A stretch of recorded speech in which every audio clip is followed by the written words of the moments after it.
স্টুডেন্টরা তো আমাদের কাছে আসে, এসে বলে যে আপু আমি তো স্ক্যামের শিকার হয়েছি, আপনারা কি আসলে শিখাবেন কিনা যেগুলো বলছেন। কোনো প্রতিষ্ঠানে আমার দেখা নাই যে প্যাকেজ আকারে সবকিছু দেয়া হয়। আপনি ঘুমায়া যেটা দেখেন এটা কিন্তু আসলে কোনো স্বপ্ন না, যেটা আপনাকে ঘুমাইতে দিবে না সেটা হচ্ছে আসল স্বপ্ন। সময়ের সাথে আমরা কিন্তু আমাদের স্কিলগুলো আপগ্রেড করতে থাকি, আমরা আমাদের সিলেবাস আপগ্রেড করতে থাকি। ডিজিটাল মার্কেটিংটা আসলে কি? একটা জায়গায় যেন সবকিছু পেয়ে যায়, এই জন্য আমাদের এই অল ইন ওয়ান সলিউশনটা, যেখানে মার্কেট ফিট স্কিল আছে। ফিমেলদের ক্ষেত্রে এই যে অনলাইনের কাজগুলো করতে যে আসলে কতটুকু তারা সেফটি ফিল করবে, আসলে মার্কেটে কি ডিমান্ড এখন চলতেছে। আপনি আজকে একটা স্কিল শিখলেন, আগামী 10 ইয়ার্স পর ওই স্কিলের ভ্যালুটা কত আপনাকে দিবে। আপনাকে মার্কেট ফিট স্কিল শিখতে হবে। ক্লাসের শুরু থেকে শেষ পর্যন্ত যে কয়টা স্টুডেন্ট ছিল তারা প্রত্যেকে ইনকাম করতে পারে। এখানে হচ্ছে আমাদের ডিজিটাল মার্কেটিং সেক্টরে এআইকে আমরা কিভাবে কাজে লাগাতে পারি সেই জিনিসগুলো কিন্তু শেখানো হয়। সবাই ভাবে যে আসলে এআই আসার কারণে মানুষের চাকরি নিয়ে যাবে, এইটার আসলে বাস্তবতাটা কতটুকু?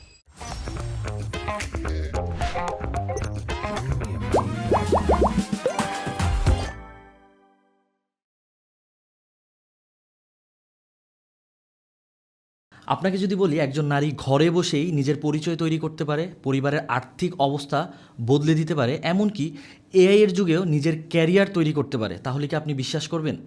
আজকে আমরা এই পডকাস্টে এই বাস্তবতাগুলো নিয়ে কথা বলবো, যেগুলো হয়তোবা আপনার জীবনটাকেই বদলে দিতে পারে। আমাদের সাথে আজকে রয়েছে এসআরডিএমআইটির দুইজন সফল ফিমেল মেন্টর, যারা হাজার হাজার নারীকে স্কিল ডেভেলপমেন্ট এবং ক্যারিয়ার বিল্ডিংয়ের পথ দেখাচ্ছে। চলুন আজকে আমরা তাদের সাথে কথা বলি। আসসালামু আলাইকুম আপু, কেমন আছেন? ওয়ালাইকুম আসসালাম, আলহামদুলিল্লাহ ভালো আছি। যদি আপনারা একটু দর্শকদের উদ্দেশ্যে আপনাদের পরিচয়টা দিতেন। আসসালামু আলাইকুম এভরিওয়ান, আমি মেহনাজ করিম অর্নি, এসআরডিএমআইটির একজন trainer and senior executive officer. এর পাশাপাশি আমি একজন অ্যাপ্রেন্টিস লয়ার এবং আমার সবথেকে বড় পরিচয় বর্তমান সময়ে আমি যদি বলি সেটা হচ্ছে আমি ওমেন এম্পাওয়ারমেন্ট নিয়ে কাজ করি, এবং এর থেকে বড় পরিচয় এই মুহূর্তে আর কিছু হতে পারে না। আপু আপনার পরিচয়টা সবাইকে দেন।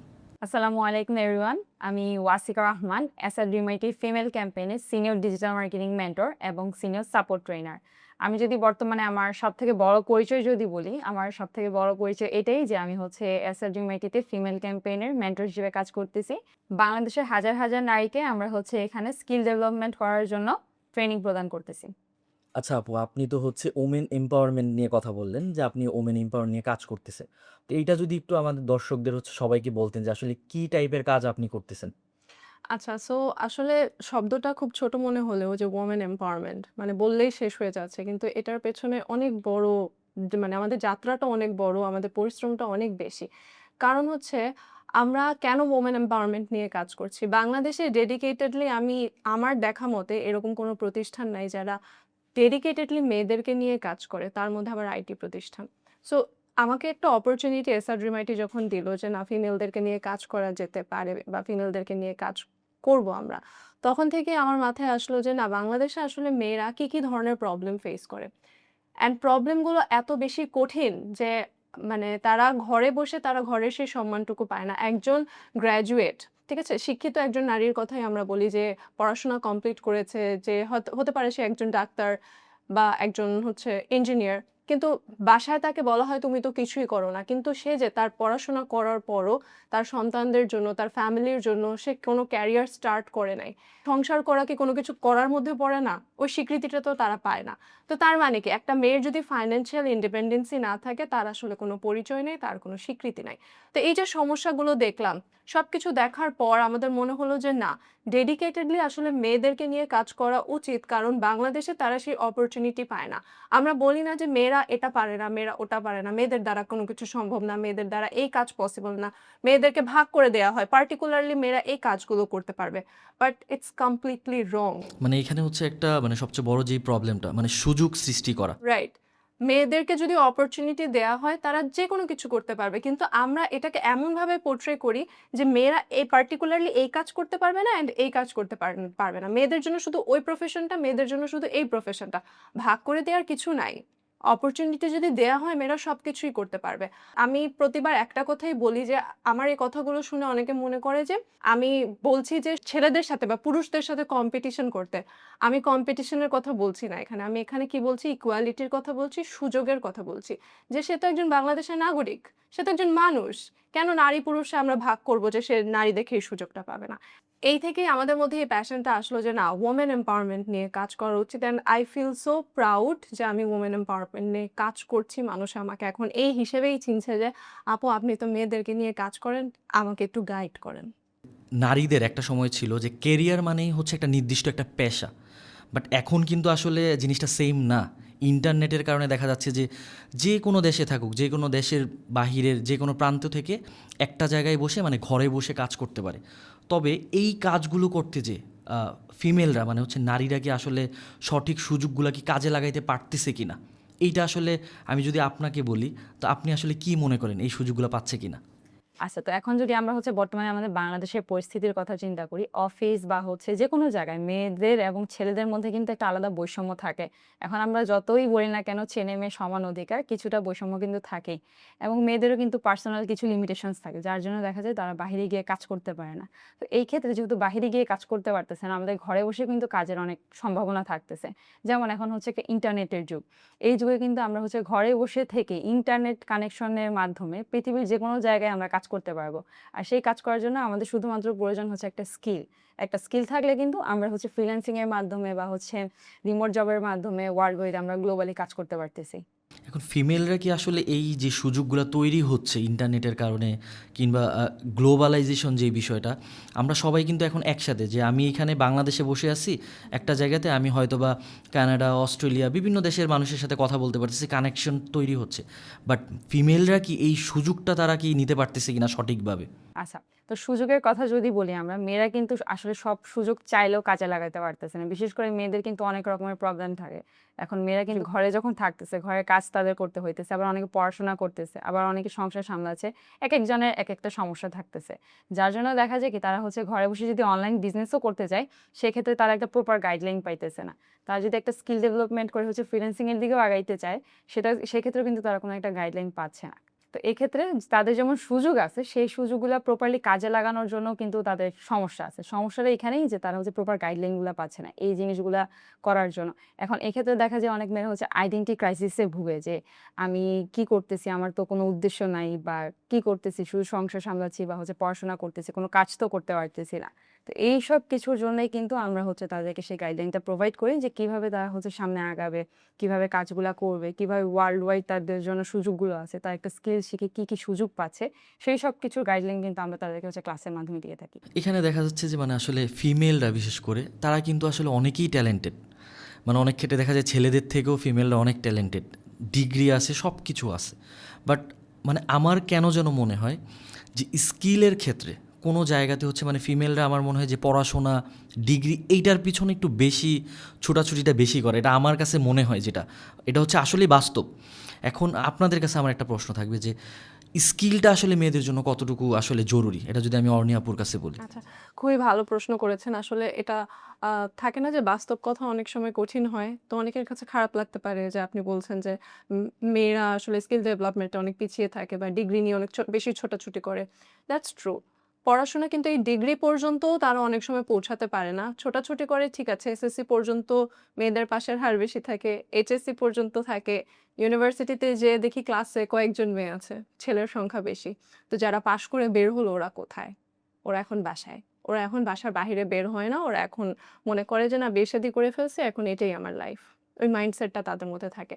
তো স্কিল ডেভেলপমেন্ট যদি তারা স্কুল কলেজ থেকে করে বা ইউনিভার্সিটিতে তাদের ডিগ্রিটা কমপ্লিট করে, পড়াশোনা খুবই ইম্পোর্টেন্ট একটা জিনিস। এখন যারা পড়াশোনা করে নাই, ওই যে পড়াশোনা করে নাই ওই ফেইলিয়ারটাকে তো কাজে লাগাতে হবে। তারা এখন যেটা করতে পারে ওইটা ওভারকাম করার জন্য তারা স্কিল ডেভেলপমেন্ট করতে পারে। স্কিল ডেভেলপমেন্ট মানুষকে আমি বলবো একদম জিরো থেকে হিরো বানাতে পারে। স্কিল ডেভেলপমেন্ট হচ্ছে এত ইম্পর্টেন্ট একটা জিনিস বর্তমান সময়, স্পেশালি 2026 এসে। অ্যান্ড এটা ছেলে মেয়ে সবার জন্য ইকুয়ালি ইম্পর্টেন্ট, মেয়েদের জন্য খুবই ইম্পর্টেন্ট। অ্যান্ড মেয়েদের জন্য আমি মনে করি যে এটা অনেক ইজি। আমি বলবো যে এটা খুবই স্বাভাবিকভাবে দেখতে হবে যে ঘরের কাজও করব, বাহিরের কাজও করব, স্কিল ডেভেলপমেন্ট করব। এটাকে খুবই কমপ্লিকেটেড করার কিছু নাই, কারণ এটা আসলে আমাদের দায়িত্ব। আমরা যদি বাস্তব কথা বলি যে ঘরের কাজ করতে হবে, স্বাভাবিক। ছেলেরাও যদি একটু পার্টিসিপেট করে ঘরের কাজে, মেয়েদের জন্য একটু সুবিধা হয়ে যায়। ঘরের কাজও করব, বাচ্চাও সামলাবো, রান্নাবান্নাও করব, আর হচ্ছে স্কিল ডেভেলপমেন্ট করব বা ঘরে বসে অনলাইন ক্যারিয়ার বিল্ড আপ করব। এই সুযোগগুলোকে কাজে লাগাতে হবে, স্কিল ডেভেলপ করতে হবে। কারণ আমাদের এইভাবে দেখতে হবে জিনিসটা যে আমার স্কিল ডেভেলপমেন্ট ছাড়া আর কোনো অপশন নাই। এটা ম্যান্ডেটরি এখন এই হিসেবে দেখতে হবে। So it is very important for everyone, like female বলেন, মেল বলেন, সবার জন্য। এখন হচ্ছে স্কিল ডেভেলপমেন্ট যেহেতু সবাই করাচ্ছে, বিভিন্ন ইনস্টিটিউট আছে যারা স্কিল ডেভেলপমেন্ট নিয়ে কাজ করে, বাট আসলে বর্তমানে আপনি যদি চিন্তা করেন যে মার্কেট ফিট স্কিল, এখানে দেখেন কথাটা কি, মার্কেট ফিট। আমি এই কথাটা আসলে কেন বললাম? স্কিল তো অনেক আছে, আপনি খাইতে পারেন এটাও স্কিল, আপনি রান্না করতে পারেন এইটাও একটা skill, but market fit skill এইটা আসলে কয়টা ইনস্টিটিউট আসলে শিখায়? আচ্ছা, মার্কেট ফিট স্কিলের কথা পরে আসি। যে স্কিলগুলো বলে তারা শেখাবে, ওইটাই কয়টা ইনস্টিটিউট শেখায়। এটা আমরা ওই যে বলে না, স্টুডেন্টরা তো আমাদের কাছে আসে, এসে বলে যে আপু আমি তো ওখান থেকে স্ক্যামের শিকার হয়েছে, আপনারা কি আসলেই শিখাবেন কিনা যেগুলো বলছেন। তার মধ্যে একটা লম্বা একটা সিলেবাস আমরা ধরায় দিই তাদেরকে। তারা তো বলে এটা তো সম্ভব না। বাট ইট ইজ পসিবল, আমরা শিখাই। কারণ আমরা আমাদের যে প্যাকেজগুলো, কোনো প্রতিষ্ঠানে আমার দেখা নাই যে প্যাকেজ আকারে সবকিছু দেয়া হয়। যেমন আমরা কি বলি, অল ইন ওয়ান সলিউশন। ছোটকালে আমরা যেটা দেখেছি, একের ভিতর সব, যে গাইডগুলো ছিল, মানে একটা গাইডের মধ্যে আমরা পড়াশোনা, মানে ফাইনাল এক্সাম দেওয়ার জন্য যা যা সাবজেক্ট দরকার সব সাবজেক্টগুলো আমাদের একটা গাইডের মধ্যে থাকতো। বাংলাও আছে, ইংলিশও বাংলা আছে, আরবিও আছে, কবিতাও আছে, রাইট, সবকিছু সব আছে। আছে, অল সাবজেক্ট। এই জন্য কি বলতাম, একের ভিতর সব। So, আমাদের যে কোর্সগুলো, এটাকে কি বলা হয়, অল ইন ওয়ান সলিউশন বলা হয়। তার মানে কি, সব সমস্যার সমাধান একটা প্যাকেজে। তো এই যে মার্কেট ফিট স্কিলগুলো, এগুলো বর্তমান সময়ের সাথে আমরা কিন্তু আমাদের স্কিলগুলো আপগ্রেড করতে থাকি, আমরা আমাদের সিলেবাস আপগ্রেড করতে থাকি। যে স্কিলগুলো শেখা প্রয়োজন ওগুলো কিন্তু আমরা আপডেট করতে থাকি। এই যে 2024 সালে আপনি যা শিখেছেন, ওই সিলেবাসটা 2026 সালের সাথে মিলিয়ে দেখেন, আমরা কিন্তু আরো আপডেটেড জিনিস আপনাদেরকে শেখাচ্ছি। বর্তমান সময়ে মার্কেটে সবথেকে হাই ডিমান্ডিং যে স্কিলগুলো, ওগুলোকে আমরা একটা প্যাকেজ আকারে নিয়ে আসছি। অ্যান্ড এটাকেই আমরা বলছি অল ইন ওয়ান সলিউশন। এটার জন্য আপনাকে ওই যে ইংলিশ শিখবো, ইংলিশের জন্য একটা প্রতিষ্ঠান চুজ করি, ডিজিটাল মার্কেটিং শিখবো, এটার জন্য আরেকটা প্রতিষ্ঠান চুজ করবো। বিজনেস তো শেখা যায় না, মানুষ তো তাই বলে যে বিজনেস তো শেখা যায় না। বিজনেস যে ভাইয়া করে, ওই ভাইয়ারা জিজ্ঞেস করে কোথা থেকে প্রোডাক্ট আনে। এইটার জন্য কি হচ্ছে, চারোদিকে ছোটাছুটি করছে, আলটিমেটলি রেজাল্ট কি, জিরো। তো আমরা যেটা করলাম, চারোদিকে যেন মেয়েদেরকে, স্পেশালি মেয়েদেরকে ছোটাছুটি করতে না হয়, একটা জায়গায় যেন সবকিছু পেয়ে যায়, এই জন্য আমাদের এই অল ইন ওয়ান সলিউশনটা, যেখানে মার্কেট ফিট স্কিল আছে, যেটার কথা আপনি বললেন। এখন এইখানে মূলত আসলে আপনারা মানে কি টাইপ স্কিলগুলা হচ্ছে আপনারা শিখান? আমি যদি ওয়াসিকা আপুর কাছে জিজ্ঞেস করি যে কি টাইপ আসলে স্কিল আপনারা মেয়েদেরকে শিখাচ্ছেন? আচ্ছা, আমাদের এখানে যে ধরনের স্কিলগুলো থাকতেছে, যেমন ধরেন digital marketing, AI content creation, তারপর হচ্ছে content creation and public speaking, English communication, cyber security. এখানে আমি যে কটা স্কিলের কথা বললাম, এই প্রত্যেকটা স্কিলই কিন্তু বর্তমানে মেয়েদের জন্য খুবই প্রয়োজন। আমরা যদি দেখি বিজনেসের কথা, এখন কেউ যদি বিজনেস করতে যায়, তার কিন্তু কন্টেন্ট ক্রিয়েশনের প্রয়োজন হচ্ছে। এখন কন্টেন্ট ক্রিয়েশন করার জন্য তার আলাদা একজন মানুষকে হায়ার করতেছে। এখন সে যদি নিজে কন্টেন্ট ক্রিয়েশন করতে পারে, বা কিভাবে কন্টেন্ট ক্রিয়েট করতে হয়, প্রোডাক্টের ফটোশ্যুট করতে হয়, এই জিনিসগুলো যদি সে নিজেই জানে, তাহলে কিন্তু তার এক্সট্রা হ্যাসেল হইতেছে না, এক্সট্রা কাউকে হচ্ছে খুঁজে আনতে হইতেছে না। তারপর বিজনেস করার জন্য তো তার মার্কেটিংটাও প্রয়োজন। এখন মার্কেটিং করার জন্য তো দেখা যাবে তার হচ্ছে আলাদা মানুষকে হায়ার করতে হইতেছে। এখন সে যদি নিজেই হচ্ছে নিজের বিজনেসের মার্কেটিংটা করতে পারে ডিজিটাল মার্কেটিংয়ের মাধ্যমে, তখন সে নিজেই নিজের বিজনেসটাকে সুন্দরভাবে গ্রো করতে পারতেছে। এখন আমরা যে বিজনেসগুলো করি, বিজনেসগুলো সাধারণত আমাদের সোশ্যাল মিডিয়া বেসড কিন্তু থাকে, অনলাইন বিজনেসগুলো, যেমন ফেসবুক, ইনস্টাগ্রাম, ইউটিউব বা টিকটক। এখন এই টিকটকে শুধুমাত্র আমরা একটা পেজ ক্রিয়েট করলাম বা ফেসবুকে একটা পেজ ক্রিয়েট করলাম আর পোস্ট করলাম, তাহলে তো হইলো না। এই পোস্টটাকে তো আমাদের সুন্দরভাবে প্রেজেন্ট করা লাগবে, সুন্দরভাবে একটা কন্টেন্ট লেখা লাগবে, এটার অর্গানিক মার্কেটিং করতে হবে। যদি আমাদের কাছে অ্যাড রান করার মতন টাকা পয়সা না থাকে, অর্গানিক্যালি আমাদের এটাকে মানুষের কাছে পৌঁছাইতে হবে। তো ওই কাজগুলো আমরা কিভাবে করব, তারপরে হচ্ছে কন্টেন্ট ক্রিয়েশনের যে বিষয়গুলো থাকে, যে কিভাবে আমাদের প্রোডাক্টের ফটোশ্যুটগুলো হবে, বা কিভাবে একজন মানুষ হচ্ছে ক্যামেরার সামনে ডিরেক্টলি কথা বলতে পারবে, প্রেজেন্টেশনটা দিবে, এগুলো থাকতেছে। তারপরে হচ্ছে কেউ যদি চায় যে ডিজিটাল মার্কেটিং একটা স্কিল শিখে দেশ বিদেশে বা যে কোনো জায়গায় হচ্ছে সে ঘরে বসে কাজ করবে, সেটাও কিন্তু সে আমাদের এখান থেকে শিখতে পারতেছে। অনলাইন মার্কেট প্লেসগুলো যেমন ফাইবার, আপওয়ার্ক, কেওয়ার্ক, এগুলো সম্পর্কেও কিন্তু আমরা তাদেরকে এখান থেকে ধারণা দিয়ে দিচ্ছি যে কিভাবে তারা নিজেদের স্কিলটাকে অনেক কাজে লাগিয়ে। মেয়ে আছে আসলে মানে জানেই না যে মার্কেট প্লেসটা আসলে কি। যে এখানে কিন্তু মার্কেট প্লেসে কয়েকটা ভাগ থাকে। হয়তো আমি যতটুকু জানি ইন্টারন্যাশনাল মার্কেট থাকে, লোকাল মার্কেট থাকে। হ্যাঁ। অনেক মেয়ে একদম জানেই না যে আসলে আমি এই যে কাজগুলা করব, কিভাবে কাজ পাবো, এই জিনিসটা আসলে আপনারা কিভাবে বলবেন? আচ্ছা, ক্লায়েন্ট পাওয়ার যে বিষয়টা, এটা যদি আমরা বলি, এখানে কিন্তু ২ টা ভাগ থাকতেছে। যেমন একটা হচ্ছে ইন্টারন্যাশনাল মার্কেট প্লেস, আরেকটা হচ্ছে local market place. International market প্লেসগুলোর কথা যদি বলি, সেখানে আসতেছে Fiverr, Upwork, Quwork, Legit, এরকম অনেকগুলা প্ল্যাটফর্ম আছে। তো সাধারণত সবথেকে বেশি যেই প্ল্যাটফর্মগুলো ব্যবহার করা হয় বা ইউজার ফ্রেন্ডলি, সেটা হচ্ছে Fiverr আর Upwork। Fiverrটা হচ্ছে একদম বিগিনারদের জন্য। এখানে বিষয়টা যেটা হয়, এখানে হচ্ছে আমরা যারা ফ্রিল্যান্সার থাকি, তারা নিজেদের কাজগুলা জাস্ট এখানে প্রেজেন্ট করবো যে আমরা কি কাজ পারি, সেটা নিয়ে আমরা গিগ দিয়ে দিব, বা হচ্ছে আমাদের প্রোফাইলটাকে সুন্দরভাবে অপটিমাইজ করে সার্ভিসগুলো সাজিয়ে রাখবো। মানে একটা ব্র্যান্ডিং করা যেটাকে বলে, হ্যাঁ, নিজের একটা সার্ভিসগুলো ব্র্যান্ডিং। এখানে আমরা সাজিয়ে রাখবো এবং ক্লায়েন্ট যারা থাকবে তারা হচ্ছে ফাইবারে আসবে, এসে হচ্ছে আমাদের প্রোফাইলটা দেখে ডিরেক্টলি এখান থেকে অর্ডার দিতে পারবে। আর আপওয়ার্কের কথা যদি বলি, ওইটা হচ্ছে একটু বিগিনারদের থেকে একটু উপর লেভেলদের জন্য। এখানে হচ্ছে মানে ক্লায়েন্টরা হচ্ছে পোস্ট করে, জব পোস্ট করে। জব পোস্ট করার পর আমরা যারা ফ্রিল্যান্সার থাকবো তারা হচ্ছে সেই জবের মধ্যে অ্যাপ্লাই করব। তো এই ক্ষেত্রে আপওয়ার্কের জন্য আমাদের যেটা প্রয়োজন সেটা হচ্ছে জবের যে প্রপোজাল লেখার যে বিষয়টা, সেটা হচ্ছে আমাদের একটু ভালো থাকতে হবে। ওই প্রপোজাল লেখার স্কিলটা যদি আমাদের একটু ভালো থাকে, তাহলে কিন্তু আমরা হচ্ছে আপওয়ার্কেও ইজিলি একটা জব পেতে পারি। আচ্ছা, এখন এটা তো গেল হচ্ছে আমাদের ইন্টারন্যাশনাল মার্কেট প্লেসগুলোর কথা। এখন কিন্তু আমাদের আরেকটা সুযোগ কিন্তু আছে বাংলাদেশের লোকাল মার্কেটে। এখানে কিন্তু আমাদের সম্ভাবনার কথা যদি বলি, অনেক অনেক সুযোগ আছে। যেমন বর্তমানে এখন সবাই কিন্তু বিজনেস করতেছে। তাদের যদি অফলাইন বিজনেসও থেকে থাকে, সেই অফলাইন বিজনেসগুলো তারা অনলাইনে নিয়ে আসতেছে। এখন অনলাইনে বিজনেস আনলে বাংলাদেশে কিন্তু স্কিলড পার্সনের অনেক অভাব আছে। তো সেই জায়গাটাতে কিন্তু আমরা এই ডিজিটাল মার্কেটিং স্কিলটাকে কাজে লাগাতে পারি। যারা আচ্ছা, আপনি যে ডিজিটাল মার্কেটিং এর কথা বললাম, মানে আমি হচ্ছে মানে ফ্র্যাঙ্কলি হচ্ছে জিনিসগুলা বলি যে বাস্তবতাটা আসলে কি? বিশেষ করে অনেক ছেলে-মেয়ে, আমি এখানে ছেলেটাও ইউজ করলাম যেহেতু আমরা ফিমেলদের নিয়ে কথা বলতেছিলাম। ছেলে-মেয়ে সবাই আসলে এখনো জানেই না যে ডিজিটাল মার্কেটিংটা আসলে কি? এইটা সম্পর্কে কোনো আইডিয়াই নেই। আসলে ডিজিটাল মার্কেটিংটা কি? আচ্ছা, ডিজিটাল মার্কেটিংটা হচ্ছে, আমি যদি এক কথায় বলতে চাই, ডিজিটালি আমরা যদি আমাদের নিজেদের প্রোডাক্ট বা সার্ভিসকে ওয়ার্ল্ড ওয়াইড প্রমোট করি, তখন কিন্তু সেটা ডিজিটাল মার্কেটিং হয়ে যায়। এখন ডিজিটালি বলতে কি বোঝাচ্ছে? ডিজিটালি বলতে কিন্তু আমাদের হচ্ছে ডিজিটাল প্ল্যাটফর্মগুলা, সোশ্যাল মিডিয়া প্ল্যাটফর্মগুলো, যেগুলো আমরা ইন্টারনেটের সাহায্যে ব্যবহার করতেছি। তো ইন্টারনেটের সাহায্যে এই সোশ্যাল মিডিয়া প্ল্যাটফর্মগুলো বা ডিজিটাল প্ল্যাটফর্মগুলোর মাধ্যমে যখন আমরা আমাদের প্রোডাক্ট বা সার্ভিসের প্রমোশনটা করি নিজেদের হচ্ছে টার্গেটেড অডিয়েন্সের কাছে, তখন কিন্তু সেটা ডিজিটাল মার্কেটিং হচ্ছে। তার মানে হচ্ছে মানে আগে যেমন এনালগ ভাবে যে মার্কেটিংটা হইতো, মানে দোকানে সাপোজ বিভিন্ন প্রোডাক্ট নিয়ে যাইতো মানুষ, যে আমার এই প্রোডাক্টটা আছে, আমি এইটা দোকানে নিয়ে গেলাম, দোকানদারকে বলবো যে আপনি আমার এই প্রোডাক্টটা নেন।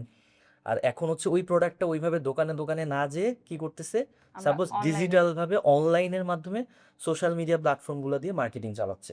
এইটাই তাই না?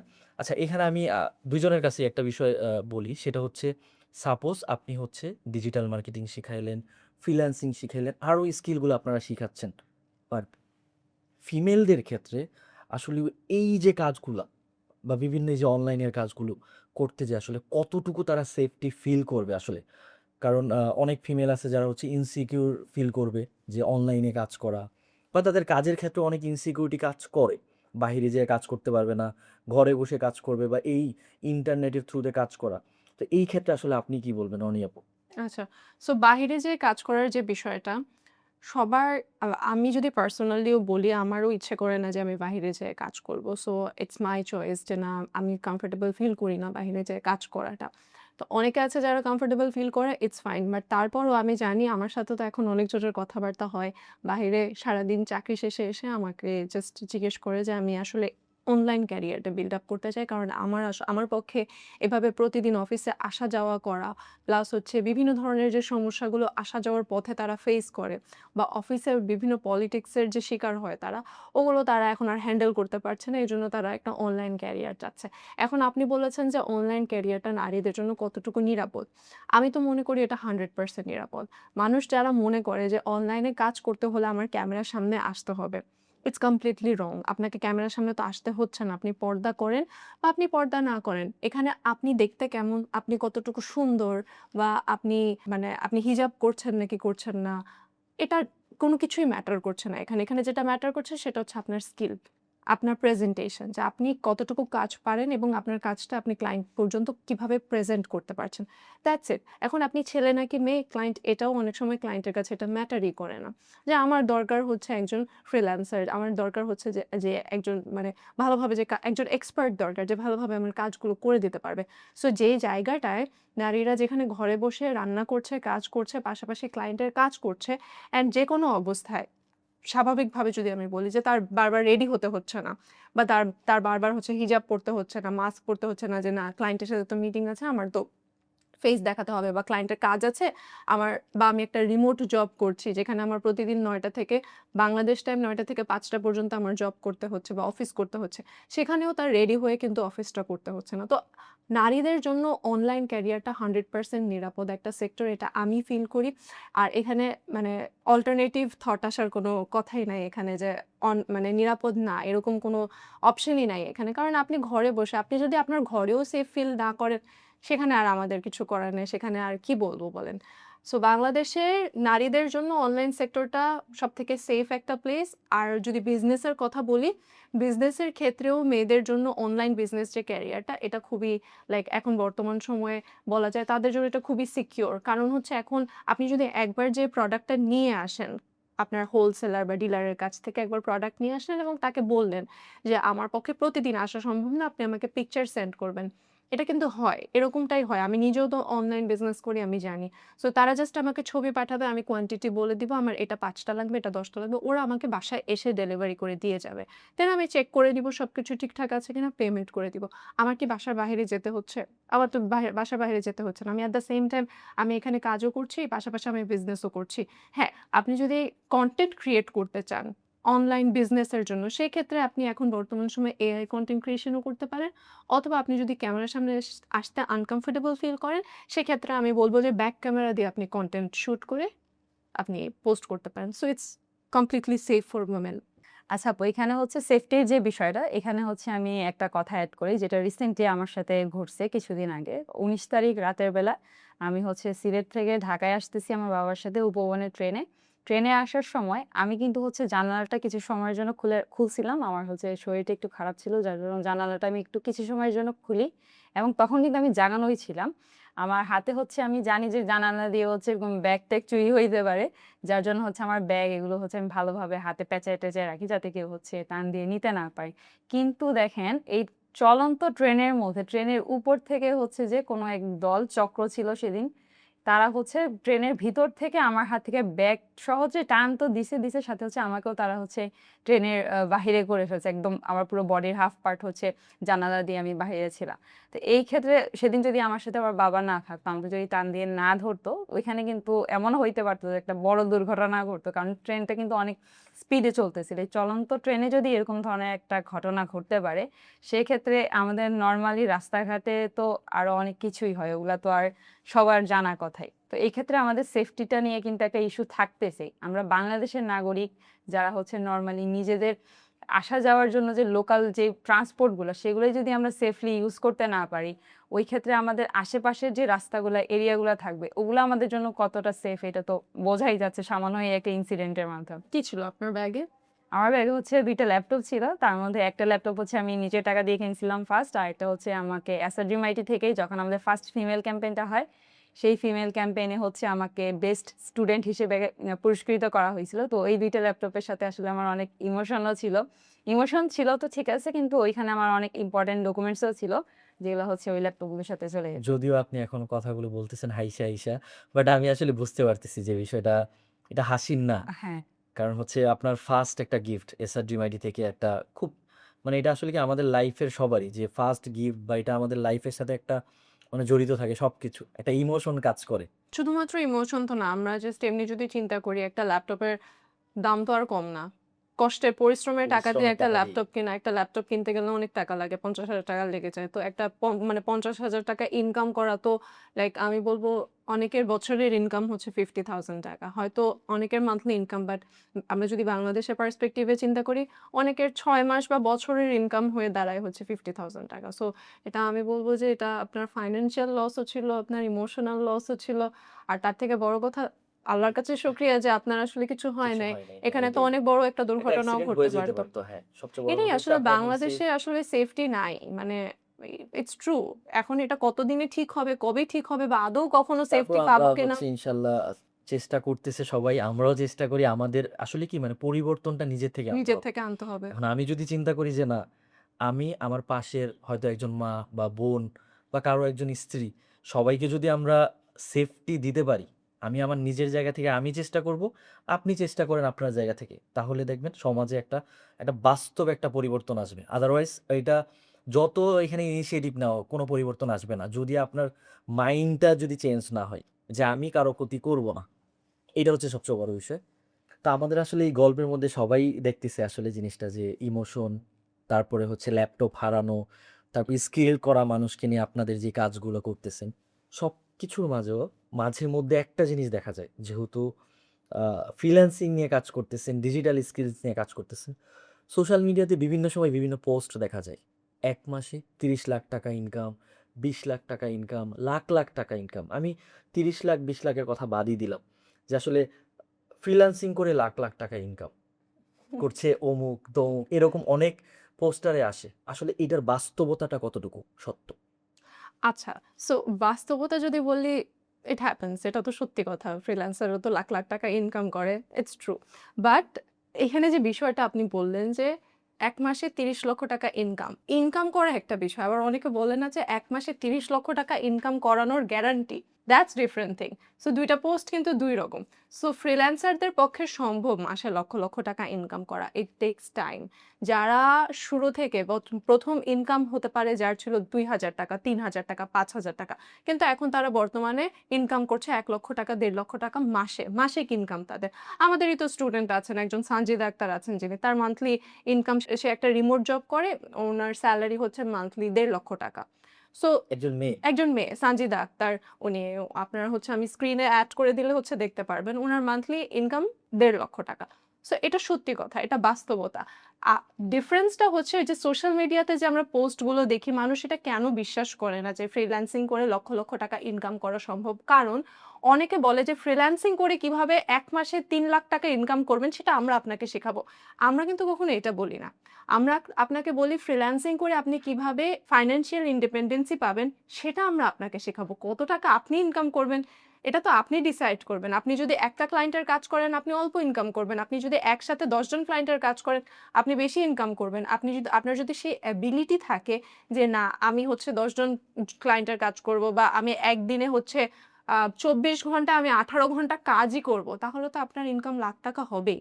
কিন্তু আমাদের সমস্যা হচ্ছে এই যে এটা দেখে অনেকে আসে যে আমি কবে থেকে ইনকাম করা স্টার্ট করব, আমি কবে লাখ টাকা ইনকাম করব। আমিও মাঝে মধ্যে এরকম চিন্তা করি যে না, মানে মাঝে মধ্যে যে ঘুমায়ে, ঘুমায়ে যে স্বপ্ন, মানে স্বপ্নের কিন্তু একটা সংজ্ঞা আছে। আপনি ঘুমায়ে যেটা দেখেন এটা কিন্তু আসলে মানে কোনো স্বপ্ন না। রাইট।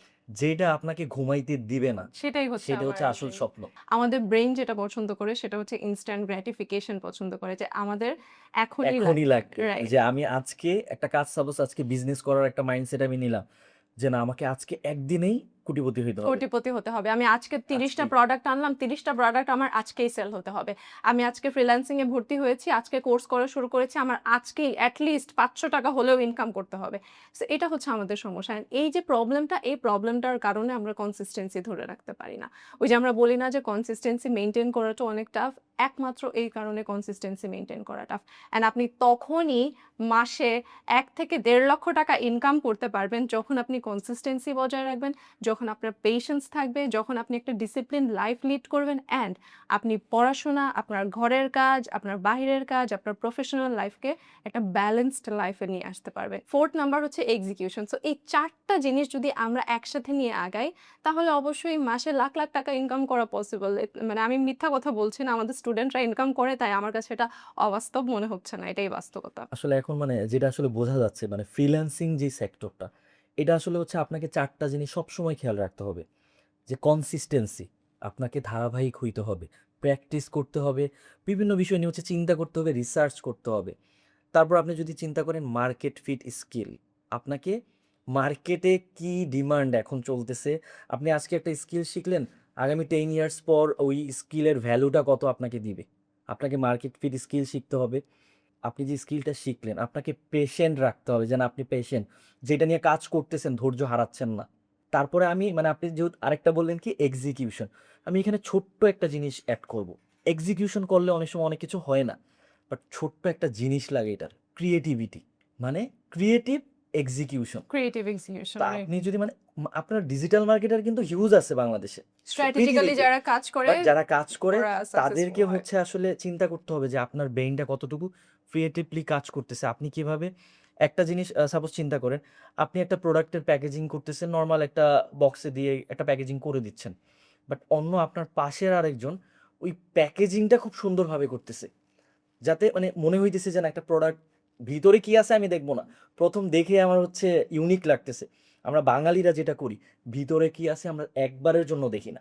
Right, right. বাহ্যিক জিনিসটাকে বাহ্যিক আমরা সৌন্দর্যটাকে দেখি। প্রায়োরিটি তো দিই। এই ক্ষেত্রে আসলে ফ্রিল্যান্সিং সেক্টরে এই ৪ টা জিনিস যদি কারো থাকে, আমার মনে হয় যেটা সে ভালো করতে মানে পারবে ইনশাআল্লাহ। ইনশাআল্লাহ। কারণ এখানে আসলে বিষয়টা এরকম না যে আপনি কোর্সে ভর্তি হইছেন, আপনি লাখ, লাখ টাকা ইনকাম করবেন। এটা কিন্তু কেউ বলতেছে না আপনাকে। যারা আসলে এই জিনিসটা বলে এটা আমার কেন যারা রিসার্চার, বিজ্ঞ যারা ব্যক্তি তারাও বলবে এগুলো আসলে স্ক্যাম ছাড়া কিছু না। আপনাকে কোর্স করবেন, একটা স্কিল শিখবেন, তারপরের কাজ আপনার। আপনি এটা মানে কতটুকু স্ক্যামটা কোথায়? এখানে একটা ডিফারেন্ট মানে কনফিউশন চলে আসে, যেটা আমিও ফেস করি যখনই লাইভ করি বা কারো সাথে কথা বলি যে এটা কি আসলেই সম্ভব, বা কমেন্টস দেখি আমি যে তাবিজ বিক্রেতা বলছে, স্ক্যামার বলছে, যখন একটা মেয়ে বলছে যে তার মাসিক ইনকাম ১.৫ লক্ষ টাকা, বা একজন মেয়ে যখন বলছে তার মান্থলি ইনকাম এখন ১ লক্ষ টাকা, বা একজন ছেলেই বলছে যে তার মাত্র হচ্ছে তার অ্যাকাউন্টে টাকা আসলো, পেমেন্ট আসে দেখালো। তারা এগুলোকে মনে করে এগুলো স্ক্রিপ্টেড, এগুলো স্ক্যাম। কেন মনে করে তারা? কারণ হচ্ছে তারা অন্যান্য জায়গায় দেখেছে যে আমরা আপনাকে শেখাবো যে ১ মাসে কিভাবে ১০ লাখ টাকা ইনকাম করতে হয়। আমি আপনাকে ওই রোড ম্যাপ দিব। আবার এটা কাট করে রিল হয়ে যাবে। আবার অন্যভাবে বলি। সো অনেকে বলে যে ১ মাসে কিভাবে ১০ লাখ টাকা ইনকাম করতে হয় এটা তারা তাদেরকে শেখাবে। আবার বলে যে ১ মাসে কিভাবে ৩০ লক্ষ টাকার বিজনেসে প্রফিট করা যায় এটাও নাকি তারা তাদেরকে শেখাবে। এটা আমার কাছে অবাস্তব মনে হয়। কিন্তু আপনি যদি আপনার স্কিল ডেভেলপমেন্টের মাধ্যমে সময়ের সাথে, সাথে এই যে ৪ টা বিষয়ের কথা আপনি বললেন, এটা মেইনটেইন করে যদি কাজ করে তাহলে মাসে অ্যাজ আ ফ্রিল্যান্সার লক্ষ, লক্ষ টাকা ইনকাম করা পসিবল। এসআর ট্রিমাইডির আসলে থিওরিটা কি? সাকসেসের থিওরিটা? আমাদের সাকসেসের থিওরিটা কি বলেন তো? আমি এই যে সবাই বলে না যে আসলে আ মানে আপনাদের সাকসেস রেশিও কত? আপনাদের সাকসেস রেট কত? সাকসেস রেট আমি এক লাইনে আপনাদেরকে বলে দেই। ক্লাসের শুরু থেকে শেষ পর্যন্ত যে কয়টা স্টুডেন্ট ছিল তারা প্রত্যেকে ইনকাম করতে পারে। ক্লাস করার পর যারা রেগুলার সাপোর্টে আসছে, ক্লায়েন্ট হান্ট করছে, সমস্যা করলে সাপোর্টে আসছে এবং সহজ ভাষায় আমাদের দেয়া প্রতিটা গাইডলাইন যারা ফলো করছে তারা সাকসেসফুল। এখন যারা ২ টা ক্লাস করার পর আর ক্লাস করে না, যারা ৩ টা ক্লাস করার পর বলে যে আমার পরীক্ষা চলছে, আমি এখন টাইম দিতে পারছি না, বা আমি একটু অসুস্থ ছিলাম তাই একটু গ্যাপ পড়ে গেছে, তারা তো সাকসেসফুল ওই যে হতে একটু আগে পারবে না। আপনি যে কথাটা বললেন কনসিস্টেন্সি, কনসিস্টেন্সি নাই। এটাই। কনসিস্টেন্সি না থাকলে আপনি কিভাবে ইনকাম করবেন? আমরা আপনাকে শেখাচ্ছি আর আপনি ক্লাসে বসে জাস্ট ভিডিওটা দেখলেন, বাসায় যেয়ে আর মানে ক্লাস শেষে আর প্র্যাকটিস করছেন না। আপনি কিভাবে ইনকাম করবেন? পরীক্ষায় বসায় দিলে তো তাহলে 0 পাবেন। আসলে আমাদের মানে এটা ছোটবেলা থেকে হয়ে আসে অনেকের ক্ষেত্রে। দেখা যায় যে মানে পড়াশোনা করতেছি মনে হয় যে না আমি এক রাতে পড়ে সব পাস আছে এরকম ট্যালেন্টেড অনেক মানুষ এটার থাকে। সমস্যাটা না, ট্যালেন্টেড না। এখানে আমি বলব ইটস আ প্রবলেম। ঠিক আছে? কেন আমি বলছি? কারণ বাংলাদেশে যে এডুকেশন সিস্টেমটা, এই সিস্টেমটাই আমাদেরকে মানে আমাদের এই যে ক্রিয়েটিভিটিটাকে নষ্ট করেছে, বা আমাদের কনসিস্টেন্সি বা আমাদের পেশেন্সটাকে খারাপ করেছে ওভার ইয়ার্স। ঠিক আছে? যে ক্লাসে পড়লো, পড়ার পর হচ্ছে তারা কোনো রকম পড়াশোনা করলো না কিন্তু পাস করায় দিতেছে। কেন? সে যদি পড়াশোনা না করে, তার যদি ওই নলেজটাই না হয়, সে যদি ওই ম্যাথসটা না পারে, তাহলে তাকে কেন পাস করাবে? এখন অনেক প্যারেন্টসও এটাকে নেগেটিভলি দেখে যে একটা স্টুডেন্ট ২ মার্কসের জন্য তাকে পাস করায় দিলে কি হয়, ৫ মার্কসের জন্য তাকে পাস করায় দিলে কি হয়? সে তো শিখতেছে না আল্টিমেটলি আর কিছু। এখন একটা সময় মানে এরকম হয় যে বিভিন্ন স্টুডেন্ট বা যাই বলি না কেন, দেখা যায় পাস না করাইলে টিচারদের সাথে খারাপ আচরণ করা খারাপ স্টার্ট। আচরণ, কিছু হলেই হচ্ছে খারাপ আচরণ। কেন? টিচার কোন জায়গায়? টিচারকে আপনি আপনার বাবা-মার পরে, আমি যেটা ফিল করি, আমি যেটা বিলিভ করি, আপনার বাবা-মার পরে আপনি সবথেকে বেশি রেসপেক্ট দিবেন আপনার টিচারকে। Because he is your guideliner. সে আপনাকে শেখাবে। আপনি লাইফে এই যে জিনিসগুলো ক্লাসে আমাদেরকে শেখায়, টিচাররাও যদি ওইভাবে আসলে স্টুডেন্টদেরকে, আমাদের শেখানোর সিস্টেমেও সমস্যা আছে। সবকিছুতেই একটু প্রবলেম আছে, বুঝছেন? শুধুমাত্র স্টুডেন্টদের দোষ দিলেও হবে না। টিচাররাও যদি ওইভাবে জিনিসগুলো শেখায়, তারা যদি ওই রেসপেক্টটা আদায় করে নিতে পারে, তাহলে স্টুডেন্টরাও তাদের গাইডলাইনগুলো ফলো করবে না। আমি মনে করি যে ওই যে এই যে অভ্যাসটা, যে রাতারাতি হচ্ছে এই যে ক্লাস করব, আজকেই ক্লাস করব, আজকেই ইনকাম করব। এটা ওই যে ওখান থেকেই আসছে যে মানে ক্লাস করছি না, তাহলে তো পাস তো করাইতে হবে। পরীক্ষায় বসছি না, পাস তো করাইতে হবে। কিন্তু প্র্যাকটিস করতে হবে, এটা কারো মাথায় আসে না যে প্র্যাকটিস করতেই হবে, কনসিস্টেন্সি ধরে রাখতেই হবে। এই জিনিসটা আমাদের সবার মাথায় রাখা উচিত। সাথে প্যারেন্টসদেরও এই জিনিসটা মাথায় রাখা উচিত। এখন হচ্ছে আমি ওয়াসিকা আপুর কাছে আসি। এখন আমরা সবাই জানি পৃথিবীতে একটা ট্রেন্ড চলতেছে। নট ট্রেন্ড, এটা হচ্ছে মাস্ট নিডেড একটা স্কিল বলা যায়, বস্তু বলা যায়, এআই। সবাই ভাবে যে আসলে এআই আসার কারণে মানুষের চাকরি নিয়ে যাবে। এইটার আসলে বাস্তবতাটা কতটুকু সত্য? আচ্ছা, প্রথমেই যদি বলি এআই এটা আবিষ্কারটা করছে কে বা এআইটা বানাইছেটা কে? এআই কিন্তু একজন মানুষই বানাইছে। এখন যেই মানুষটা এআই বানাইছে উনিই তো হচ্ছে কিভাবে এআইটা ব্যবহার করতে হয় এইসব কিছু মানুষকে শিখাইয়া দিছে এবং জানাইয়া দিছে। এখন সেইভাবে কিন্তু একজন মানুষ সেই এআইটা ব্যবহার করবে। এখন বর্তমান সময়ে এআইটা আমাদেরকে কিভাবে হেল্প করবে? এই যে আমরা বলি এআই হচ্ছে আমাদের চাকরি নিয়ে নিতে। এআই কিন্তু আমাদের চাকরি নিবে না। এআই তাদের চাকরি নিবে যারা হচ্ছে ওই এআইটাকে ব্যবহার করতে পারে না। এখন আমাদের বর্তমান যে সময়টা এখানে আমরা যদি খেয়াল করি আমাদের কিন্তু কন্টেন্ট ক্রিয়েশনের প্রয়োজন হয় এআই কন্টেন্ট ক্রিয়েশনে। তো ওই ক্ষেত্রে অনেকে দেখা যায় কি ক্যামেরার সামনে এসে কিন্তু কথা বলতে কমফোর্টেবল না বা হচ্ছে ওই সময় সুযোগও কিন্তু অনেকের থাকে না বা ওই স্টুডিও সেটআপটাও কিন্তু থাকে না বাজেটের কারণে বা অন্যান্য অনেক কারণে। তো ওই ক্ষেত্রে সে যদি হচ্ছে এআই এর মাধ্যমে ভিডিও বানাইতে পারে তখন কিন্তু তার প্রোডাক্ট বা সে যেই সার্ভিসটা দিচ্ছে সেটা নিয়ে কিন্তু সে ইজিলি হচ্ছে এআই এর মাধ্যমে একটা ভিডিও বানিয়ে নিতে পারতেছে। তার হচ্ছে একটা প্রোডাক্টের ছবি লাগবে। এখন স্টুডিও নাই সেজন্য সে তার প্রোডাক্টের একটা ভালো ফটোশুট করতে পারতেছে না। তো নরমালি তার ফোনের ক্যামেরা দিয়ে সে তার প্রোডাক্টের একটা ছবি তুলে কিন্তু এআই এর মাধ্যমে সেটাকে সুন্দর একটা ভিজুয়ালাইজেশন দিতে পারতেছে। তার হচ্ছে এখন একজন গ্রাফিক্স ডিজাইনারের দরকার। কিন্তু গ্রাফিক্স ডিজাইনার সে হায়ার করতে পারতেছে না। তার ওই বাজেট নাই। ওই ক্ষেত্রেও কিন্তু সে এআই এর মাধ্যমে একটা পোস্টার ডিজাইন করতে পারবে। এখন দেখেন সোশ্যাল মিডিয়ার যে ব্যবহারগুলো এখানে কিন্তু আমাদের হচ্ছে ক্যাপশন দিতে হয়। তারপর হচ্ছে ভিডিওর যে স্ক্রিপ্টটারও কিন্তু প্রয়োজন। তো এখন একটা স্ক্রিপ্ট যদি আমরা নিজেরা ম্যানুয়ালি চিন্তা করি, ওই ক্ষেত্রে কিন্তু আমাদের প্রচুর রিসার্চ করা লাগবে এবং অনেক কনটেন্ট দেখা লাগবে এবং অনেক ভাবা লাগবে। তো ওই ১০ দিনের কাজ বা ৫ দিনের কাজ আমরা কিন্তু কয়েক সেকেন্ডে এআই এর মাধ্যমে পাচ্ছি। যেমন ধরেন এখন হচ্ছে আমার একটা সার্ভিস নিয়ে ভিডিও বানাইতে হবে। যেমন ডিজিটাল মার্কেটিং এর সার্ভিস দিব, এটার ভিডিওটা কেমন হবে এটা আমি আইডিয়া পাচ্ছি না। আমি যদি নরমালি ChatGPT তে যাই, গিয়ে যদি বলি যে আমি হচ্ছে এই টপিকের উপর একটা ভিডিও বানাতে চাচ্ছি, এটা স্ক্রিপ্টটা কেমন হবে? বা এটা কিভাবে আমি করলে ভালো হয়, বেটার একটা ভিজুয়ালাইজেশন হইতে পারে, এই জিনিসটা নিয়ে আমাকে একটা আইডিয়া দাও। সে কিন্তু আমাকে সুন্দর একটা আইডিয়া প্লাস স্ক্রিপ্টও লিখে দিতেছে। আমার হচ্ছে কনটেন্ট লেখা প্রয়োজন, ক্যাপশন লেখা প্রয়োজন। ক্যাপশন এখন আমি বুঝতেছি না কি লিখবো, আমার প্রোডাক্টটা কি বা প্রোডাক্টের কি কি কোয়ালিটি আছে সেটা যদি আমি হচ্ছে ChatGPT কে বলি বা হচ্ছে Gemini কে বলি বা Claude কে বলি, তো সে কিন্তু আমাকে সেই অনুযায়ী হচ্ছে একটা ক্যাপশনও লিখে দিতেছে। তো এই ক্ষেত্রে আমাদেরকে হচ্ছে এআই এর ব্যবহারটা জানতে হবে। আমরা যদি নিজেরা এআই এর ব্যবহার জানি তাহলে হচ্ছে আমরা এই এআই এর সাথে সাথে আমরা নিজেদের কাজের সুযোগটাও আমাদের বাড়তেছে। আপনারা যে ফিমেলদের কাজগুলো শিখাবেন বা ট্রেনিং প্রোভাইড করেন, তো সেই ক্ষেত্রে মানে আপনাদের যে কোর্স মডিউলটা হবে, সো এইটার সাথে আসলে এআইটা কতটুকু আপডেট করেন? যে এআই এর কাজগুলা বা কতটুকু আপনারা শিখাবেন? নাকি হচ্ছে জাস্ট ওই শিখানো পর্যন্তই ডিজিটাল মার্কেটিং শিখাবেন আচ্ছা, এতটুকুই? না আমাদের এখানে কিন্তু এআই কনটেন্ট ক্রিয়েশনের আলাদা একটা পার্টি আছে যেখানে কিন্তু আমরা এআই কনটেন্ট ক্রিয়েশনের উপর ক্লাস নিয়ে থাকি। তো এখানে হচ্ছে আমাদের যে বিষয়টা ডিজিটাল মার্কেটিং সেক্টরে এআইকে আমরা কিভাবে কাজে লাগাতে পারি সেই জিনিসগুলো কিন্তু শেখানো হয়। যেমন হচ্ছে প্রোডাক্ট শুটের বিষয়টা কিভাবে হচ্ছে একটা প্রোডাক্টের পোস্টার ডিজাইন করতে পারবে এআই এর মাধ্যমে, কিভাবে হচ্ছে সোশ্যাল মিডিয়াতে একটা পোস্ট লিখতে পারবে এআই এর মাধ্যমে, তারপর ব্লগ লিখতে পারবে, আর্টিকেল লিখতে পারা, স্ক্রিপ্ট লিখা।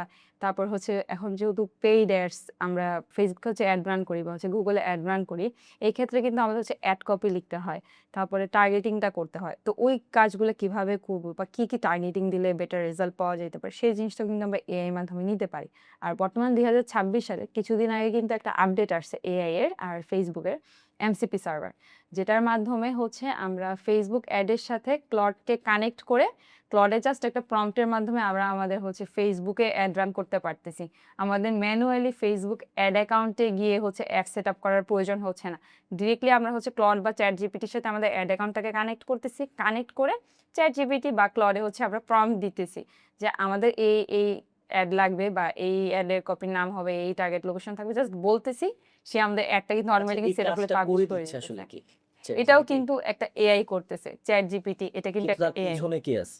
এটার পেছনে একটা মানুষ আছে। তাহলে এই যে সবাই বলে যে আসলে চাকরি কেড়ে নিবে, এইটা কি মানে আসলে কি মানে যুক্তিযুক্ত? না, এটা মোটেও যুক্তিযুক্ত না। কিন্তু আমাদের হচ্ছে সময়ের সাথে সাথে আপডেটেড থাকতে হবে। মানে যেমন মেইনলি হচ্ছে কি মানে বিষয়টা এরকম হয়ে দাঁড়ায় যে মানে আপনি এআই এর সাথে কতটুকু used to হয়ে গেছেন বা আপনি কতটুকু পারেন, এআই এ কতটুকু এক্সপার্ট, এইটা হচ্ছে এখানে মেইন ফোকাস। যে আপনি যদি এআই না জানেন, হ্যাঁ, অবশ্যই আপনার চাকরিটা চলে যাবে যে এআই জানে। এআই সম্পর্কে যে কাজগুলো, স্কিলগুলো আছে এগুলা পারে। কারণ কি আপনি কম্পিটিশনে বা সাপোজ হচ্ছে একটা রেস থাকে না বিভিন্ন জায়গাতেই, যেমন স্কুল কলেজে থাকে, সব জায়গাতেই থাকে। ওরকম আমাদের কাজের যারা আমরা কাজ করি, বিভিন্ন কোম্পানিতে কাজ করি, তাদের মধ্যে একটা কম্পিটিশন থাকে। যার স্কিল যত বেশি প্রমোশন হয় তার বেশি, যার স্কিল নাই প্রমোশনও হয় না। দিনের পর দিন একই চেয়ারে বসে থাকতো। এটা কিন্তু হয়। রাইট। এখন দেখা গেছে যে এআই আসার কারণে যদি মাল্টি স্কিলডে হচ্ছে স্কিলড না হন, তাইলে কিন্তু আসলে আপনার টিকে থাকাটা মুশকিল হয়ে যাবে। আচ্ছা, এআই কথা যদি বলি, এখানে কিন্তু যেই মানুষটা হচ্ছে কাজ জানে না, তার থেকে কিন্তু একজন রুচিশীল মানুষের হচ্ছে মানে গুরুত্বটা অনেক বেশি। কারণ কি, একজন রুচিশীল মানুষ যার একটা পছন্দ আছে, সে কিন্তু হচ্ছে যেকোনো একটা পোস্টারের ডিজাইন সে কিন্তু ভিজুয়ালাইজেশন করে ফেলতেছে নিজের মধ্যে যে না, এই পোস্টারের ডিজাইনটা আমি যদি এভাবে করি তাহলে অনেক সুন্দর হবে। সে কি করতেছে, সে তখন এআই তে যাইতেছে, এআই থেকে সে যেই জিনিসটা চিন্তা ভাবনা করলো ওইটা জাস্ট প্রম্পট আকারে লিখতেছে, লিখার সাথে সাথে কিন্তু তাকে ওইটার উপর একটা পোস্টার দিয়ে দিতেছে। মানে হচ্ছে ওই রুচিশীল চিন্তা বলতে হচ্ছে ক্রিয়েটিভ ক্রিয়েটিভিটি, রাইট। মানে তো আপনি যাই যেটা হোক, বললেন যে হ্যাঁ ক্রিয়েটিভিটির ক্রিয়েটিভিটি, হ্যাঁ ক্রিয়েটিভ এখানে আসলে মানে এআইটা হচ্ছে পুরো ক্রিয়েটিভিটির খেলা এখানে। রাইট। আপনি চাইলে একটা মানে ইমেজ, আপনি সাপোজ আপনার একটা ছবি দিয়ে একটা দিলেন, আপনাকে কার্টুনও বানায় দিতে পারে। আবার হচ্ছে আপনি চাইলে যদি ক্রিয়েটিভিটি দেখাইতে চান, সেক্ষেত্রে আপনার সেম ফেসটা এখানে শো করাইতে পারেন। যে এটা হচ্ছে ক্রিয়েটিভের উপরে ডিপেন্ড যেমন করবে। কিছু টুলস আছে, হাইজেন টুলস বা হচ্ছে হেলিও, হেডরা, এরকম কিছু টুলস আছে যেখানে হচ্ছে আমরা নিজেদের ছবিগুলা যদি দেই, নিজেদের ছবি দিয়ে সেখানে আমরা যদি একটা প্রম্পট দিই যে আমাদের এই ছবিটাকে এভাবে ভিডিওতে জেনারেট করে দাও, যেখানে হচ্ছে আমি এই বিষয়ে কথা বলতে আচ্ছা, এইগুলো কি আপনার স্টুডেন্টদের শিখাবেন? হ্যাঁ, এই জিনিসগুলো কিন্তু আমাদের স্টুডেন্টদেরকে শেখানো হইছে অলরেডি। আমাদের ক্লাস কিন্তু হয়ে গেছে।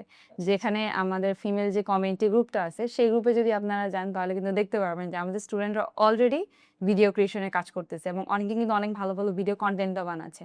অনেকে হচ্ছে তাদের বাচ্চাদের জন্য কার্টুন বানাচ্ছে, বাচ্চাদের জন্য হচ্ছে এডুকেশনাল ভিডিও বানাচ্ছে যে তার বাচ্চা গেম না খেলে বা টিভিতে কার্টুন না দেখে এমন কিছু একটা সে নিজে বানায় দিক, যার মাধ্যমে হচ্ছে তার বাচ্চা শিখতে পারবে। অনেকে কিন্তু এই ধরনের কনটেন্ট গুলোও ক্রিয়েট করতেছে। আচ্ছা, এআই যে কন্টেন্ট ক্রিয়েশনটা, এইটা দিয়ে কি আসলে ফ্রিল্যান্সিং করা পসিবল কিংবা ইনকাম করা পসিবল কিনা এটা? হ্যাঁ, অবশ্যই। এআই কনটেন্ট ক্রিয়েশন এর মাধ্যমে কিন্তু ফ্রিল্যান্সিং এবং ইনকাম করা ২ টাই কিন্তু সম্ভব। ১ম যে বিষয়টা সেটা যদি আমরা বলি, এআই এর মাধ্যমে আমি যেটা একটু আগেই বললাম, ভিডিও ক্রিয়েশনটা করা যায়, পোস্টার বানানো যায় বা লোগোও কিন্তু এখন বানানো যায়। এরকম অনেক কাজ আছে, করা যায়। এখন একজন গ্রাফিক্স ডিজাইনার বা ধরেন এই যে একজন ক্রিয়েটিভ পারসন, রুচিশীল মানুষ, সে কিন্তু যেকোনো জিনিস সম্পর্কে তাকে যদি বলা হয়, তার কিন্তু একটা ক্রিয়েটিভিটি চলে আসে বা একটা আইডিয়া কিন্তু তার থাকে যে এই জিনিসটা আমার এরকম হলে অনেক সুন্দর হইতো। বা এটার সাথে এই কালারটা থাকলে ভালো হইতো। তো সে কি করে, সে সেই অনুযায়ী এআই তে জাস্ট প্রম্পটটা দেয়, এআই তাকে হচ্ছে ভিডিও কনটেন্টটা বানায় দেয় বা তাকে হচ্ছে পোস্টারটা দিয়ে দেয়। এখন একজন বিজনেস ওনারের, তো আমরা যে ডিজিটাল মার্কেটিং এর সার্ভিস বা এই যে পোস্টার বানানো, ভিডিও বানানো, প্রোডাকশন ভিডিও যেগুলো, এগুলো কার জন্য করি? এগুলো তো একজন বিজনেস ওনার বা যে সার্ভিস প্রোভাইড করবে তাদের জন্যই তো করতেছি। তো তারা এসে যখন তাকে বলবে যে আমার এই বিষয়ে হচ্ছে ভিডিও লাগবে, এই বিষয়ে পোস্টার লাগবে, সে সুন্দর এআই এর মাধ্যমে সেগুলো বানাচ্ছে, বানিয়ে দিয়ে দিতেছে। তো এখন একটা ১ মিনিটের বা কয়েক সেকেন্ডের ভিডিওর জন্য কিন্তু এখন অনেকে দেখা যাচ্ছে মিনিমাম ৳১,০০০ চার্জ করতেছে। কয়েক সেকেন্ডের ভিডিওর জন্যই। এর থেকে বেশিও কিন্তু হয়। তো এটা ডিপেন্ড করতেছে আমাদের কাজের কোয়ালিটিটার উপর। আপনি চাইলে আসলে এআই দিয়ে অনেক কিছুই সম্ভব, হ্যাঁ, এটা হচ্ছে এছাড়া ডিপেন্ড করবে। আরেকটা হ্যাঁ। জিনিস যেটা আছে, এখানে কিন্তু প্যাসিভ ইনকামের একটা বিষয় আছে। প্যাসিভ ইনকামটা কিরকম? এই যে আমরা এআই এর মাধ্যমে যে ভিডিও কনটেন্ট গুলা বানাই, যেকোনো নিশের উপর আমরা যখন এআই দিয়ে ভিডিও বানাবো, যেমন হচ্ছে স্টোরি টেলিং বা হচ্ছে রান্নার ভিডিও বা হচ্ছে কোনো একটা গল্পের ভিডিও বা হচ্ছে যে মোটিভেশনাল ভিডিও, এরকম যেকোনো ধরনের ভিডিওগুলা যখন আমরা এআই দিয়ে বানাবো, বানানোর পরে সেটা কিন্তু একটা ইউনিক জিনিস হইতেছে। আমরা নিজেদের সম্পূর্ণ ক্রিয়েটিভিটি, নিজেদের চিন্তাধারা দিয়ে কিন্তু একটা ভিডিও বানাচ্ছি।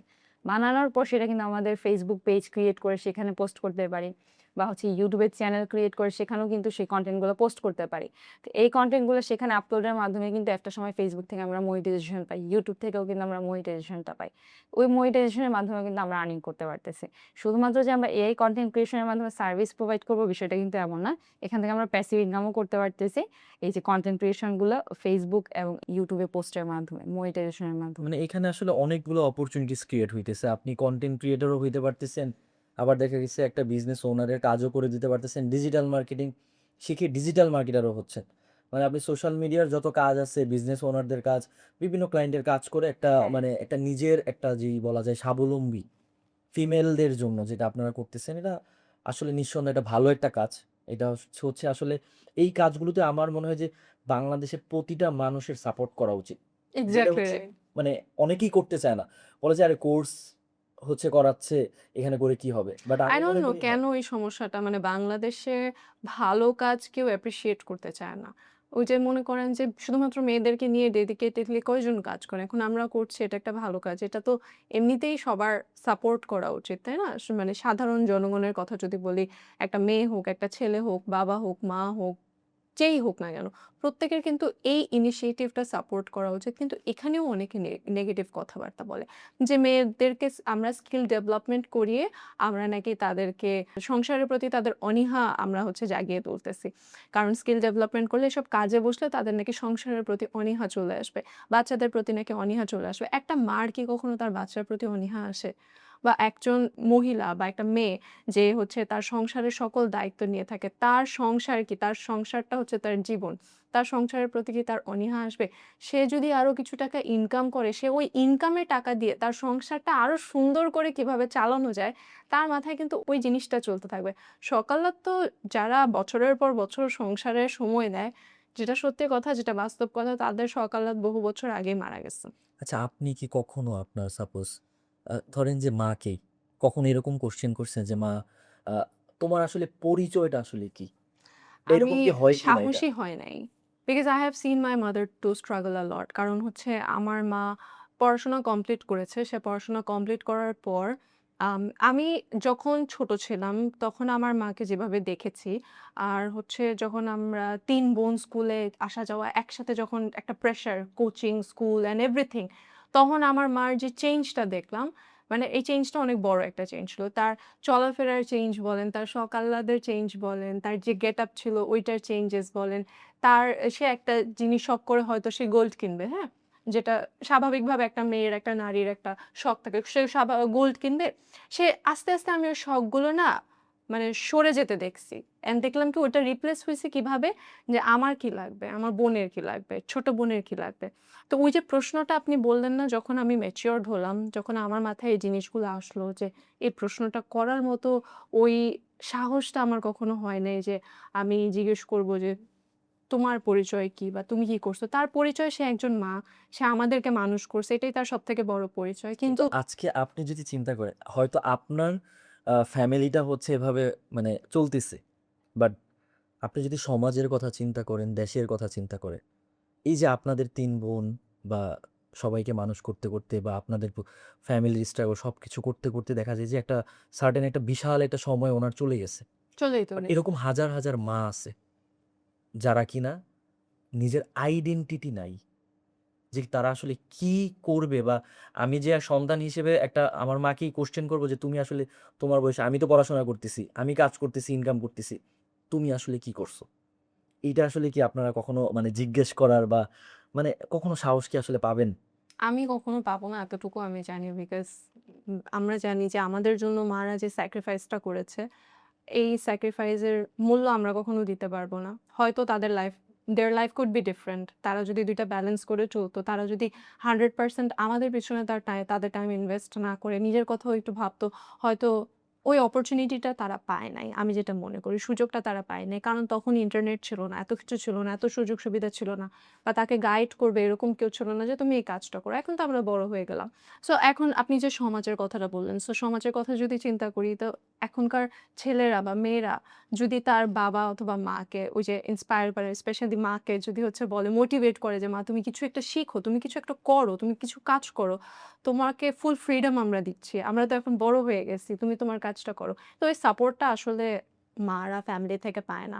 উল্টা বলবে, "আজকে কেন এটা রান্না করছো? আজকে কেন ওই রান্নাটা কেন নাই?" একদিন হয়তো তার শরীর খারাপ লাগছে, সে হয়তো জাস্ট একটা আ তরকারি রান্না করে সে রেস্ট করছে। কেন এই তরকারি আছে, ওই তরকারি কেন নাই? মানে এটা সব জায়গাতেই হয়। তরকারিতে কেন লবণ হয় নাই? তাই না? আমরা এইটা চিন্তা করি। এটা মা চিন্তা করলে বা যে ফ্যামিলির সারাটা সাথে দিন খারাপ ব্যবহার করি। হয়তো অনেকে অনেকের ওয়াইফের সাথে চিন্তা করে যে তরকারিতে কেন লবণ হয় নাই? মায়ের সাথে করে। খুবই সিম্পল মনে হচ্ছে না আপনার কাছে হ্যাঁ, বিষয়টা, যে তরকারিতে লবণ নেই, এই সিম্পল যদি বিষয় হয় তাহলে কেন এটা নিয়ে কোয়েশ্চেন রেইজ করতে হবে? একটু লবণ দিয়ে খেয়ে ফেলো, শেষ। কিন্তু না, আমরা কোয়েশ্চেন করতে বেশি পছন্দ করি যে তারা কিছু করবে লাইফে। এই এই বিষয়ে ওই তাদেরকে কখনোই জায়গাতে আমাদের মোটিভেট মনে করতে হয় যে চাই না। মানে একটা তাদের জন্য কি একটা সুযোগ ক্রিয়েট করে দেওয়া উচিত ছিল কিনা? আচ্ছা, সুযোগ ক্রিয়েট করার বিষয়টা যদি বলি, আমাদের এসআর ড্রিম আইটি কিন্তু দীর্ঘদিন ধরে হচ্ছে ফিমেলদেরকে নিয়ে কাজ করতেছে। তো সেই ফিমেলদের মধ্যে ফার্স্ট ফিমেল ক্যাম্পেইনের স্টুডেন্ট কিন্তু আমি নিজেই ছিলাম। তো এখন সেখান থেকে কিন্তু এখন আমাদের ফিমেল ক্যাম্পেইন চলতেছে, যেখানে আমরা হচ্ছে বাংলাদেশের সব ধরনের নারীদের জন্য স্কিল ডেভেলপমেন্ট নিয়ে কাজ করতেছি। এখন এখানে কিন্তু একদম ছোট থেকে বড় সকল বয়সী নারীরাই কিন্তু আমাদের স্টুডেন্ট। যেমন কালকে হচ্ছে আমার সাপোর্টে একজন স্টুডেন্ট এসে হচ্ছে উনি বলতেছিল যে উনার হাজবেন্ডের সাথে এখন হচ্ছে ওনার ছাড়াছাড়ি হয়ে যাবে এরকম একটা অবস্থা, এবং ওনার বাবা মা হচ্ছে কি ওনাকে সাপোর্ট করতেছে না। ওনার বাবা মা ওনাকে বলছে কি, তুমি তোমার মতন যা পারো করো, আমরা হচ্ছে তোমাকে সেরকম কোনো হচ্ছে হেল্প করতে পারবো না। তো এখন দেখা যাচ্ছে উনি উনার বাচ্চা নিয়ে একা।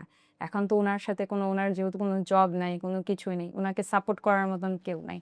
তো ওই ক্ষেত্রে উনি হচ্ছে কিছু কাজ আগে থেকে জানতেন, টুকটাক সেটা দিয়ে হচ্ছে উনি সার্ভিস দিচ্ছিলেন, ফ্রিল্যান্সিং এ টুকটাক কিছু কাজ করতেছিলেন। কিন্তু সেই কাজগুলাকে আরো ভালোভাবে করার জন্য, উনার স্কিলটাকে আরো ভালো করার জন্য এবং নিজের ভবিষ্যৎটাকে সিকিউর করার জন্য, নিজের বাচ্চার ভবিষ্যৎ সিকিউর করার জন্য উনি হচ্ছে আমাদের ফিমেল ক্যাম্পেইনে জয়েন করেন, যেখান থেকে হচ্ছে উনি এই কাজগুলো যাতে আরো ভালোভাবে করতে পারেন।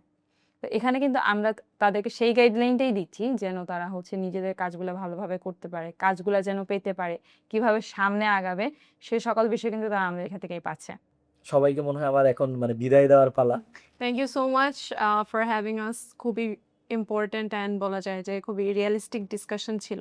সো ডিসিশনের কথা বলছেন, আমিও সবাইকে বলবো যে the decision is yours, choice is yours, because আমরা সামনে এতগুলো সুযোগ, এতগুলো মানে অপরচুনিটি আপনাদেরকে দিচ্ছি, যেখানে আপনার আসলে কিছুই করতে হবে না, জাস্ট একটা ডিসিশন নিতে হবে। তারপরেও যদি আপনি এটাকে ইগনোর করেন, আপনাদের প্রেশারেই কিন্তু আমাদের এই ফিমেল ক্যাম্পেইনটা নিয়ে আসা আবারও, তাই না? সো তারপরেও যদি আপনারা এটাকে জাস্ট হচ্ছে ইগনোর করে যান বা হচ্ছে আপনারা এই সুযোগটাকে কাজে না লাগান, তাহলে হয়তো পরিবর্তন যদি আপনার কাছ থেকে না আসে, তাহলে এই দেশ, এই সমাজ এবং আমরা যে নারীরা আছি তারা কেউই পরিবর্তন হতে পারবো না। সো আজকের পরিবর্তনটা আপনার থেকেই শুরু হোক। আমরা হচ্ছে আপনাদেরকে এই গ্যারান্টিটুকুই দিতে পারবো যে আমাদের দিক থেকে আমরা আপনাদেরকে 100% সাপোর্ট দিব। স্কিল শেখা থেকে শুরু করে কোথাও যদি বুঝতে সমস্যা হয়, ক্লায়েন্ট হ্যান্ডলিং, সে সব কিছুতেই আমরা হচ্ছে আপনাদেরকে সাপোর্ট করব। কিন্তু এই যে আমাদের থেকে যে আপনি সাপোর্টটা নেবেন, সাপোর্টটা নিয়ে কিভাবে আপনি এক্সিকিউট করবেন বা কিভাবে কাজ করবেন, সেই সকল কিছু কিন্তু আপনাকে করতে হবে। স্টেপটা কিন্তু আলটিমেটলি আপনাকেই নিতে হবে। আপনি যদি হচ্ছে আমাদের থেকে গাইডলাইন না নিয়ে শুরুই না করেন, বসেই যদি থাকেন, তাহলে কিন্তু হবে না। আমরা আপনাকে পথ দেখাবো, আপনাকে সেই পথে হচ্ছে চলতে হবে। Thank you so much everyone. Thank you. অনেক ভালো লাগলো আপনাদের সাথে কথা বলে। অবশ্যই মানে এটা দর্শকদেরও ভালো লাগবে। খুবই ইনফরমেটিভ কিছু বিষয় ছিল এখানে। ঠিক আছে, ইনশাআল্লাহ দেখা হবে আল্লাহ হাফেজ। সবার। আপনাদের সাথে ইনশাআল্লাহ আবার দেখা হবে কোনো একটা নতুন কোনো এপিসোড নিয়ে। ধন্যবাদ সবাইকে। আসসালামু আলাইকুম। সবাই ভালো থাকবেন।